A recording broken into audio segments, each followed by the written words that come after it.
আব্বা আমি বিয়া করবো। কি বিয়া করবা? এই শীতের মধ্যে আমার বন্ধুরা সব বিয়া করে লাগছে, আমিও বিয়া করবো। এটা না হয় বুঝলাম, তোর বন্ধুকে কালার আর তোর কালার তো এক না, আর তোর এই কালারের মেয়ে তো বাংলাদেশেও পাওয়া যাবো না। আব্বা তুই আমার রাখবো, আমার লাম তো তোমার বলা। কেরা জানে রাত্রে অন্ধকারে বিয়া করছিলাম। আব্বা তুই মানে কি কর? এদিকে জানা কিন্তু খুব পারবো বিয়া হনো আমরা, যা যা। না আমি যাবো না, একলা শীতের মধ্যে ঘুম ভালো না। কালকে পরে গেছিলাম গা খাটে থেকে স্বপ্নে থেকে। কে পরে গেছিলি কা? ওই যে আবার চশমা পরে না, ওই বেডে ছিল আমার স্বপ্নে, এই জন্য পরে গেছিলাম গা। বান্দির বাচ্চা ওগুলো স্বপ্ন দেখে থাকে, যা তারপরে বিয়া যা যা। না আমি যাবো না, আমার বিয়া করে এত লাগবো। বান্দির বাচ্চা তোর কেরা মেয়ে দিব, তুই কয়টা কেনা করস? তুমি জানো বিয়া দিব না? ওই যে আমার একটা বেটা তেল আর বালতি না ঘুরে না, ওই বেটা বেডে আছে সুন্দর যা ওই বেটা কইছে ওই বেডে আমার কাছে বিয়া দিব। এই বান্দির বাচ্চা ওদের মুসি মানুষের বাড়ি বাড়ি যা গুসাপ করে। আমি তাও বিয়া করবো, আমি তো মাগনা সাপ করে নিবো, আবার কদিন পর থেকে আমি হাতে হাতে সাপ করবো।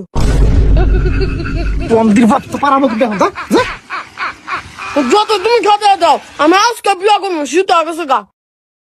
যে বাকুরে বিয়ে আমি আজকে করবো, শীতের মধ্যে একলা একলা ঘুম ধরে না, বন্ধুরা খালি রিলস পাঠায় রাইতে।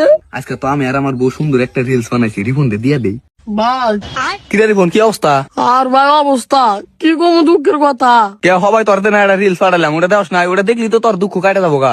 দূর ভাই, তুমি আর অনেক রিলস পাঠা থেকে আমার দুঃখ বাড়ে। তুমি জানো না আমি একলা একলা থাকি। আরে পাগলা সেটা তো জানি, কে তোর না কইছিলাম যে বাড়িতে বিয়ার কথা কইছিলি। আরে ভাই কইছিলাম মাঙ্গা বাবা আমার বিয়ার কথা হনা আর না কইলি মানার নিগা হে। ও এই কথা বুঝছি, তাহলে তোমার কপালে বউ নাই। বিয়া করার গেলি কলি যায় প্রচুর সাহস রাখা নাগে। আরে ভাই আমার বুকে প্রচুর সাহস আছে, তুমি খালি কও বিয়া করবার গেলে কি করা লাগবো, আমার আজকে বিয়া করা লাগবো।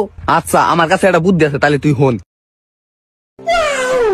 2 hours later. এই শালা তোর বাবার ফোন দে, আমার কাছে ফোন নাই। না এই নাম্বার কো।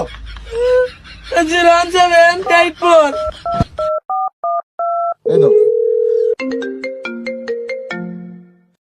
হ্যালো, আব্বা আমি ধরা পড়ছি। তোর মার নাই? ও আব্বা আমি মারছে। আচ্ছা সমস্যা নাই, একটু একটু মার খেলে কিছু হবো না, তাও তো 2 লাখ টাকা পয়সা গেল, আমি কাজে নিয়ে আইতেছি।